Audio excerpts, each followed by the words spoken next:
I'd like to stop here just for a moment to mention that so this is our dedication wall, which mentions that we were opened on April 20th, 1969, which is now 46 years ago. We're going to pop into the studio theater, which is our smallest one. Oh, so the whole thing is the stage. Yep, so the whole thing. So that's wow. The studio theater is the black box theater, so you're actually seeing it with stuff in it right now, but if all of these things could be removed, this could be like broken the seats down, can be taken out? Everything in here. All these seats are in seating banks. It could come down to just the bare walls. So anyway, yeah, it could all be completely stripped down to be a completely empty room, which gives us that flexibility to make it an experimental space for any different type of performance that you would want. So we do theater in here, we do dance, we'll have music shows quite frequently, and we can do all different setups. So right now, we're in what we call stadium style, where we have seats on each side, and the stage is the whole middle, all the way end to end. We can do a full round. We can put seating on all four sides, and the stage is just the middle, and any combination between. We can do three sides, one side, where more of a typical proscenium look, where all the seating's over here, and then the stage is over there. We'll look up, and first there's a full grid above our head, and you can actually see the work lights are on, so you can see up there pretty well. That full grid is a huge deal for this room because you can put lights anywhere you want. You can see they've got different parts of the set hanging from this. They could put curtains, which you can see we've got curtains across the back there. It gives you so much flexibility when you're not limited on where your lights go, where your sets go, you know, any of those kinds of things. So that grid is a really important part of this. Another really important part is access and exits from each corner. So this room actually has a room underneath it that all four corners have a stairwell that go to that room, and so actors could exit out that corner and re-enter in that corner. That's why those curtains are there. They're blocking a little stairwell that takes you downstairs. So again, the functionality of how do you get from one corner to the next, and there's also stuff stored down there, extra props, things like that they might need when they're in this space. So not only is it flexible and experimental, but it's very functional of a room for that. And I imagine the balcony gets used too. That's right? Yeah, and that's again part of, you know, with the it's a kind of a gallery or galley. We'll hang some lights on those bars. There are times where they can incorporate it into the set. There was one show not long ago where the set was on this side and there was seating over here, and they did a stairwell that went up, and that kind of created like the upstairs apartment. You know, it gave the actors somewhere to go. But again, that connects to that back stairwell. So if you know, an actor exited out there at the end of the scene, they aren't, you know, stuck having to come back through the house. They can use the little stairwell in the corner and get out. All right, so just to kind of orient ourselves to what just happened. So when we're up on the lobby, we're actually on level 5 of the building. And then now we're on what's called level 2, or our production level. What's nice about the way they designed this is that on this level, we're at the stage level for every theater except for the studio. So the studio is the only one that sits entirely up on level 5. Now that we're here, the Caldwell Playhouse is behind us. The Festival Theater is the big TFT you see all the way down there. And the Follinger Great Hall is to the left. There's a hallway that takes you down that way as well. Of course, that makes it great that anything gets made in the scene shop, in the costume shop, any of that can go to any one of these theaters as long as they can make it down these hallways, which are usually pretty clear and open. We also have a full loading dock. You may see down at this end. We can back 2 whole semis into this garage if we need to. And when we have certain shows like Chicago Symphony, or we just had the Kodo drummers from Japan, they bring like the 10-foot wide drums that they actually like had to clear this entire hallway just to get it into the Festival Theater down there. So they'll back a couple semis in, and we can load in big shows. And you know, as long as it fits in this hallway, it can fit through those doors and it can get in there. So this is our scene shop, and our scene shop is responsible for building all the scenery and sets for all of our resident productions. So that's Lyric Theater is the opera department, School of Dance if they need it, and School of Theater. So you mostly opera and theater need the most stuff built for them. That can be anywhere from 17 to 20 productions per year. So as soon as they know the season for the following year, they start building for that. And so they're building year-round. As soon as they have a set built, they're either going to move it into the theater that it's supposed to be used for, or they'll store it if they have a little bit of time until that show actually comes up. And then they'll do what they call a load-in, where they grab all that stuff, load it in, build the whole set, do those last little paint like we saw up in the studio. They'll do the touch-ups and things. Then the actors get to use it for a couple of weeks, and then it breaks down and moves out for the next show. And all the pieces, many of the pieces get reused. Some of them get reused, but we have kind of a balance there where we like to reuse just to not be wasteful, but we also have an educational mission of building it from scratch, sure. So we want to, so there's certain things like floors and walls, you know, it can be reused. You know, you build a flat once, you can build a bunch of them. You build a platform once, is what we call a floor piece. you can reuse those kind of things, and or you learn it once, you're good to go. But a lot of the more unique things, like it's like that curved stairway and that stairway, right? Yeah, a lot of the things you see out here, are going to be unique to a show, so they want to be able to give people the opportunity to design those, build those, work in the different materials, work in the classes. So, yeah, there's some we reuse and some we don't. But that's a very realistic tree. Can we? Is this might actually be a branch? Is this well, the green. No way the leaves are that green. Oh, this is a fake one. Yep. Yeah. But I mean, I could see it's probably a real branch. There's a real branch, and I can and see then the they hot glue on there. they glue on the leaves. Whoa, Yeah. So, dedication. Right? We have a couple. You got lots of undergrads, right? Oh yeah, lots of undergrads, and the grads do a lot of the designing and the running shops and things like that. And we'll see some of these in action when we pop into the woods set over there. Just a real quick show you what's capable in this space. We have a full wood shop at that end, so larger wood, cutting panels, things like that. This big machine you see on the left is a CNC router. That's a computer-controlled router that can do all the fancy like edging and creating things and cutting and lettering and stuff like that. So pretty much you put it in a computer, it'll cut it out of wood for you. And then we're standing here in more of the assembly area, which you can see kind of shifts into the painting area as well, where the floor turns into paint splatters. And then so assembly, all that kind of happens here. And then the far end, they have a welding area. So they can weld and steel. You can see some of these. Let's see what we have here. No, that's all wood. Sometimes we see some steel structures around. Well, just those. Here we go. Yeah, we've got some little horses here. Things like, all those platforms. Those are steel-based platforms. So, so they use those sometimes because they actually end up being lighter than doing a full wood construction. So it gives us a couple different options to work with. Kind of really neat features of this space. It has its own ventilation, so the air actually swaps out about up to 7 times an hour in here. So this whole room is constantly so all the sawdust for, and everything, for safety, cleanliness, all those kinds of things. It does have this really cool paint frame on this wall. You can see they actually did do some paintings on there. It looks like they cut out of the canvas, but you can actually stretch a full canvas on this entire paint frame here if you're going to do like a backdrop. And what's cool about it is it's winch controlled. So if you see up on the top, there's a few wires. The frame itself goes up and down. You can see this little hole right here in the wall, and so the frame will go up and down, so the artist doesn't have to go up and down a ladder or use a scaffold or anything like that. So it actually moves to the artist. There's a little crank for it down at the end over there. One thing I do like to mention while we're in here is it's the best place to illustrate it, is that we're talking about, we have 4 different theaters, we've got a scene shop, we've got people loaded in, different things happening all over. We want to be able to isolate each one of those spaces. And there's a few ways that they isolated these theaters that are really important. So first is that we're on 3 foundations. The building is on a north foundation that has the playhouse and the studio, a middle foundation that just the Great Hall sits on, and then a south foundation that the Festival Theater sits on. And we'll see there's kind of a line on the floor as we walk our way down the hallway. But another part, which if you look behind you here, if you see the way there's the kind of square bricks, and then there's the support pillar, and there's a little bit of like cork in between there. And you can also see it up above that exit sign, kind of where that red pipe is. There's some cork in between there as well. The beam is the actual structural part. The brick is not structural. It's just there to fill in the wall. And by having those different materials, the poured concrete, the bricked concrete, and then the cork in between, and there's caulk and things like that used as well, that makes it so that sound won't travel through the solid substances as well.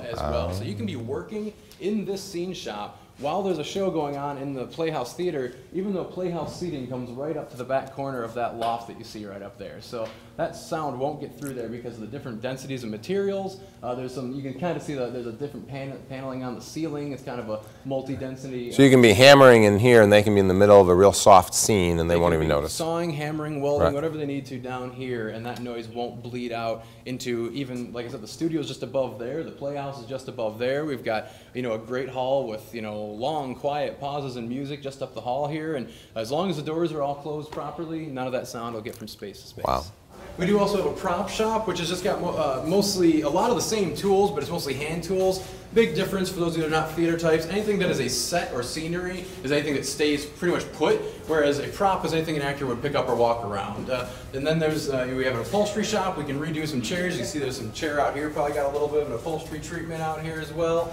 But again, gives us that flexibility. We can redo some couches, chairs, things like that. Upholstery and props kind of work together a lot because those are both technically props. They kind of ride the line between sets. We have our production offices housed down here. And as we're coming up on this side, we have a couple of rehearsal rooms.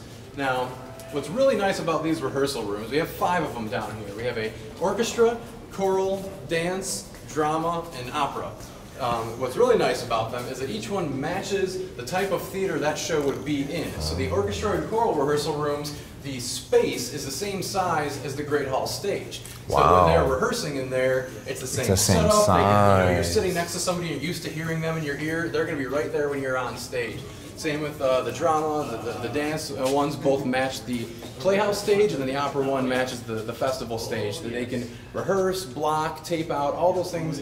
But what's also really nice about it is it allows us to use our stages more. Because if we were going to have a School of Theater production rehearsing for 6 weeks on the Playhouse stage, for 6 weeks you can't use that space. But instead we do where they rehearse down here. Where I talked about that load-in, where the scenes and the scenery and sets will be loaded in about 2 weeks out.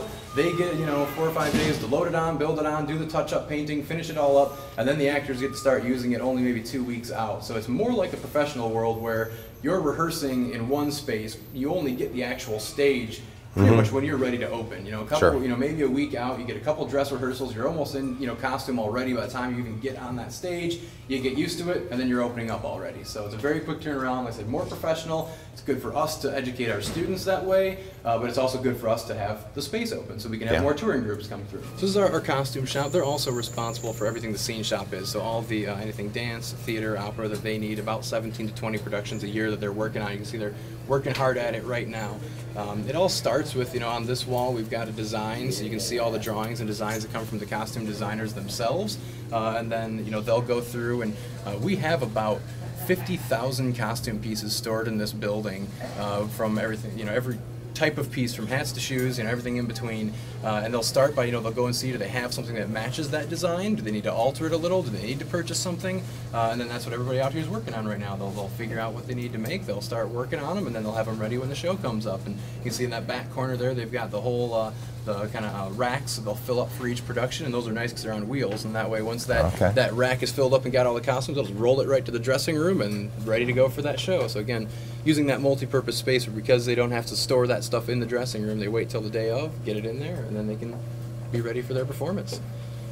Fascinating. And they're also in charge of all the maintenance and care in here, so all the washing, the repairs, the things get damaged during rehearsals or during the production, all come back here. They do all the fixing up for all that kind of stuff. So yeah, a lot of work that goes into taking care of all these costumes, and then maintaining our own costume inventory, which we actually will rent out for groups as well. So if a high school or community college is doing a production, they can rent from us as a costume rental house.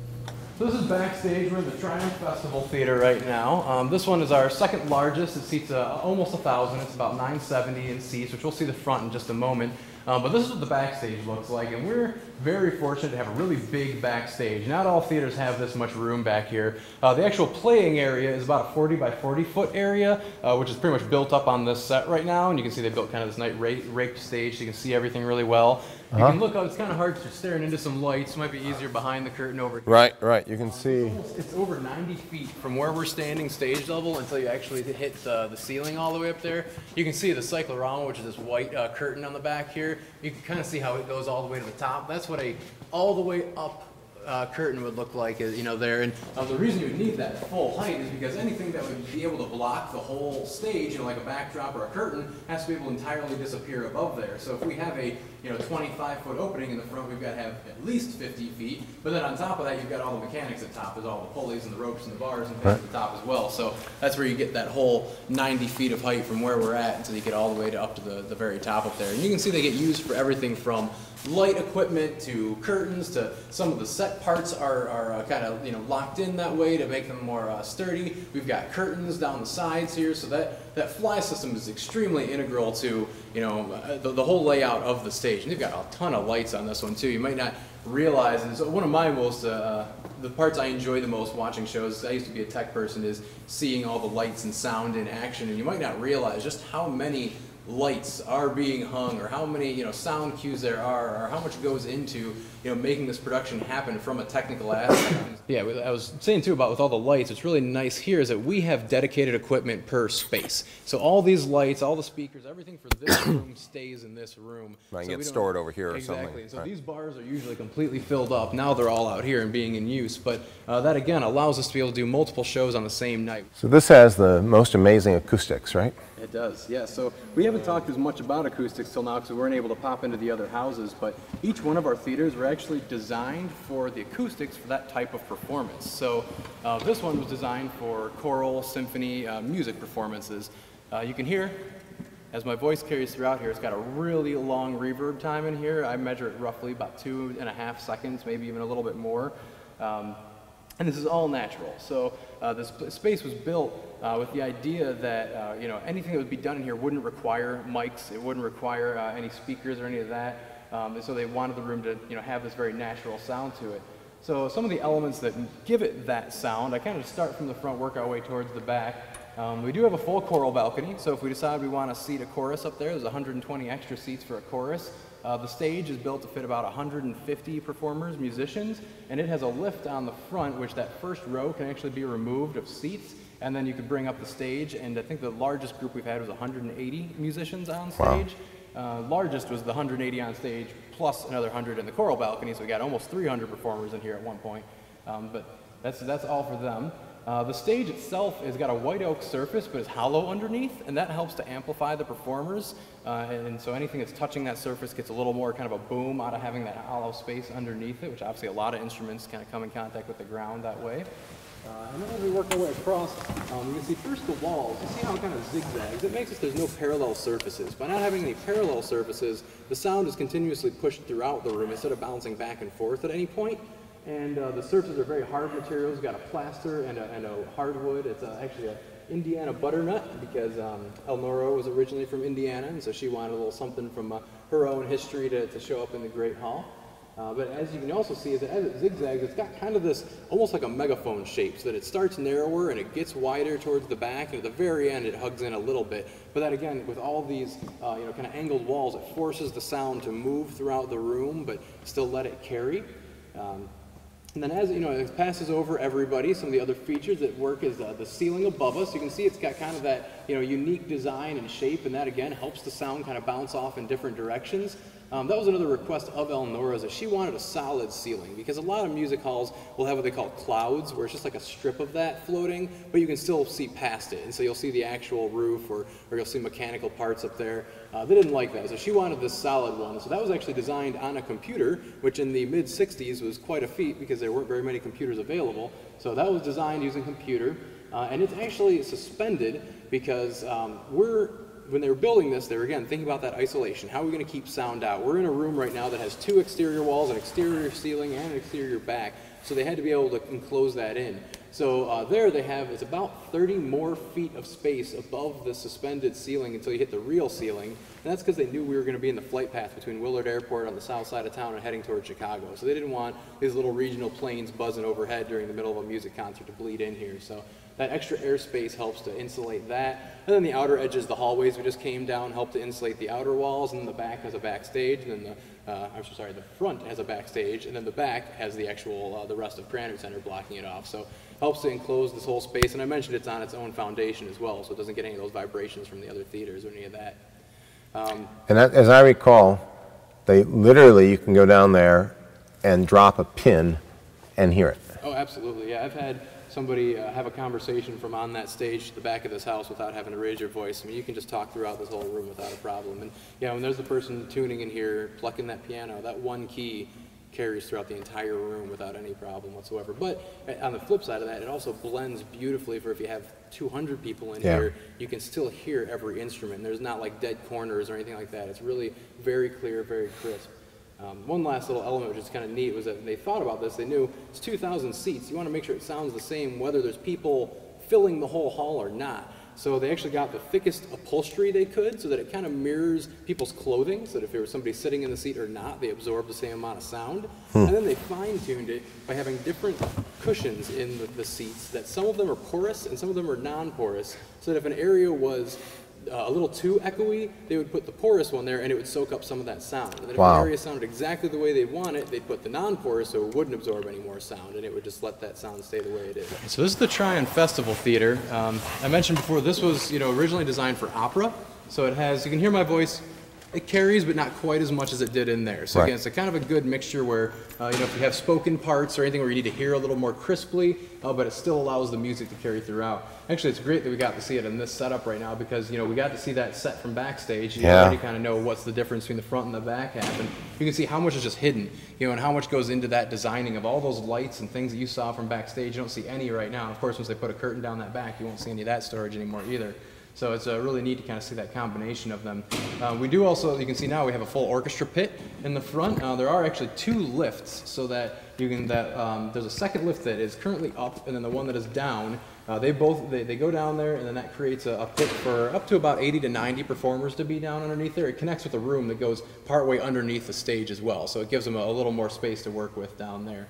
The seating is just under 1,000. I think it was 970. But some of the neat features that make these acoustics the way they are, that are a little different from the way that the Great Hall was, is we still have that kind of cone shape where we're getting a little wider, but in here we have all curved walls. And so again, we're getting that where there's no parallel surfaces, maybe for like, you know, a very tiny bit of it, but technically these walls are curved to allow the sound to bounce off and move throughout the room. It doesn't have quite as much airspace, so we don't get that really long reverb time, and this is, you know, pretty much the true roof. You know, we've got some catwalks up there, but that's about all there is to that space above us. And then, yes, the way the walls curve back, the way the space kind of curls around the back, it's a live, but not too live kind of a room to it.